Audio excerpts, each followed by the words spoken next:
More trouble for Ontario Premier Doug Ford's Government Minister Lisa MacLeod. Profanity-laden comments to Ottawa Senators owner Eugene Melnyk. Lots of calls for a resignation now, but we've still not heard anything from the Premier himself. Well, for more on this, let's bring in our panel this evening, Liberal, Conservatives and the NDP. On the Liberal side, we have Marcel Weider. For the Conservatives, we have Fred Litwin.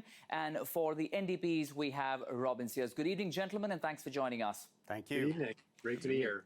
Fred, let's make a start with you. Calls for MacLeod's resignation are growing. You think this controversy could have been handled better by the minister herself? Well, obviously, it could have been totally avoided by the minister had she not taken the time to confront Melnyk at a Rolling Stones concert. So it could have been avoided and, of course, could have been handled better. But in the overall scheme of things, not a very important scandal.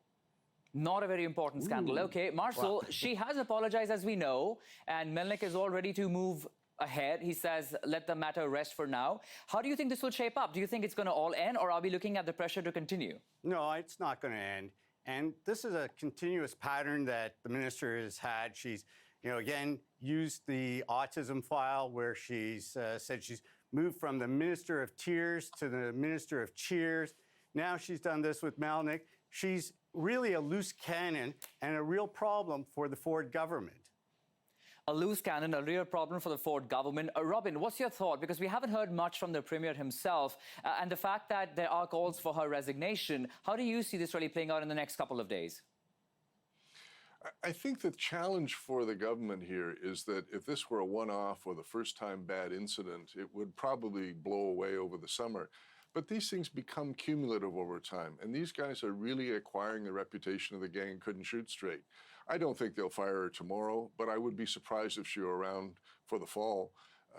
This is not the first, second, or even third mistake that she's made in her career, and it's part of an atmosphere that things are not coalescing very well for the Conservatives nationally going into a campaign season, particularly how central Ontario is and the Ford government is to their having any prospect of winning. That's right, Fred. I'd like to respond. I'd like you to respond to what Robin is saying right now. It doesn't reflect too well for the Conservatives, especially on the Premier of Ontario as well, who's been facing a lot of backlash over several of the policies that he has spoken of, and with the minister not making mistakes for the first time, doesn't reflect too well on the Premier.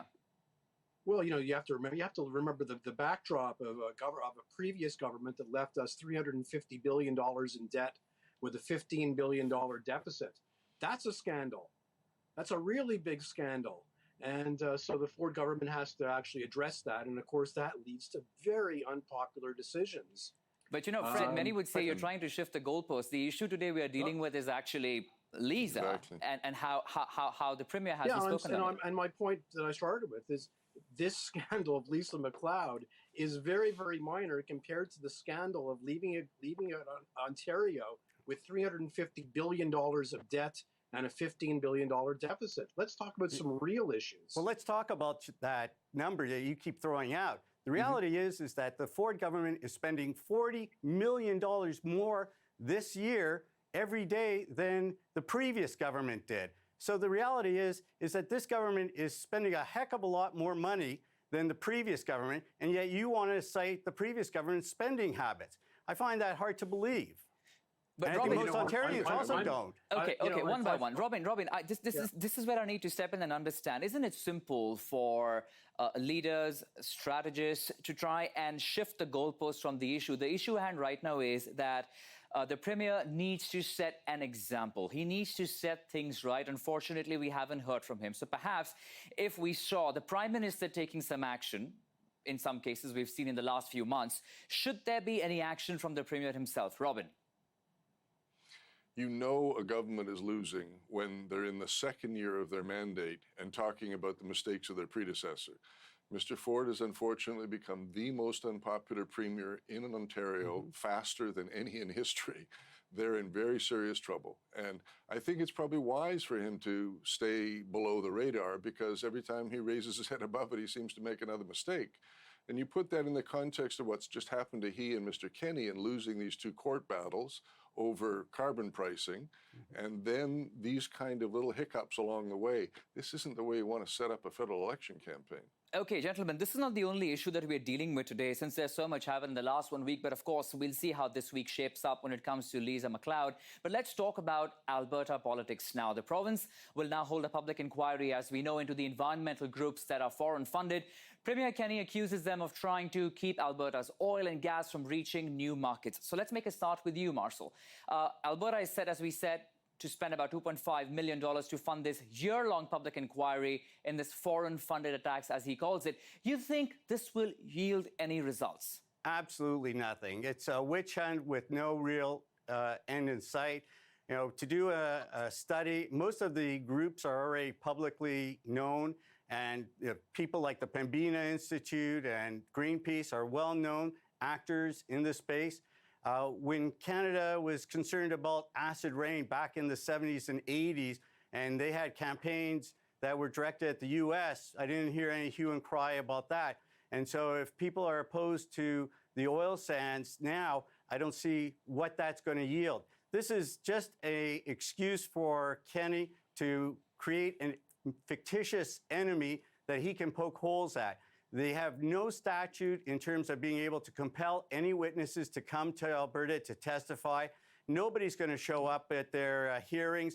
It's just a show, and it's not going to go anywhere. Okay, let me bring in Robin before I go back to, of course, Fred on this one. Robin, the NDP has called this as a glorified Google search in terms of this investigation. I think it has a very real purpose. I mean, let's acknowledge that Mr. Kenney is a master of distraction politics. He had a three-legged stool that he was going to go into this campaign with. One was a legal victory on carbon pricing. Second was going to be a turn-off-the-taps legislation against BC. And the third was going to be a stand on the sidelines and shout, no pipeline at Mr. Trudeau. I think all three legs of that stool are going to fall off before the writ is actually dropped. They're going to lose that legal battle, and there will be shovels in the ground on a pipeline. And then where does he sit? Well, where he sits is, hey, don't look over there, look over here. Look at all these truckloads of money that are being brought in to attack Alberta. Well, what about the Koch brothers? What about the American oil and gas industry on climate-denying funding that they've been doing for a decade? Let's just acknowledge that this is what it is. It's a distraction game for a politician whose strategy seems to be coalescing rather badly. Fred Litwin, so we've heard words such as fictitious point, we've heard words as master of distraction for Premier of Alberta. How would you respond to all this coming in? Well, you know, if you think it's just a distraction and it'll amount to nothing, then you should be very, very happy he's doing this, right? Because he's wasting $2.5 million. Look, let me finish, please. You've had your chance to talk. You know, if you've listened to Vivian Krause, who has done amazing research on the American third parties who have tried to influence pipeline politics in this country, you'll know that she's onto something. She has gone through the records of all the nonprofits and charities and foundations in the States, and she's found some amazing statistics, the amount of money pouring in to influence Canadian public opinion. Let her do more research. Let's see what she comes up with. Well, she already has a lot. I've actually brought her to Ottawa several years ago. I've seen her research. If you all think it's amounts to nothing, you should be delighted that he's doing this. You should be happy. I think he's onto something. In fact, sorry for butting in there, Fred, but in fact, just yesterday I was speaking with Vivian Krause over this particular issue, and I want to bring in Marcel on this one. Marcel, in her research, in her findings, she's speaking about hundreds of millions of dollars that have really come in to try and get that money for these organizations that are working against that pipeline. She says that somewhere in her research, it is the Prime Minister's office that has gone to benefit, and I was speaking with her yesterday. What would you say to that research, Marcel? Well, I personally haven't seen it, so it's hard for me to comment. But I can tell you this. Look, you know, the fact is that the climate change is a real issue that's affecting everyone globally. And there are people and organizations that are concerned about it, who are talking about it, such as Greenpeace, that have a mandate not just locally in Alberta, but nationally across Canada and internationally. And so they're raising concerns. People around the world are affected by what happens in areas like Alberta. And so there's a concern that they have, and they are expressing those concerns. All right, we'll have to leave it at that, gentlemen. Really appreciate your time this evening. Thank you so much for joining us. Marcel, Weider in Toronto, Fred Litwin, as well as Robin Sears in Ottawa. This was a great conversation. Have a good evening. Thank you very much. Good night. And with that, time for a short break. We'll be right back.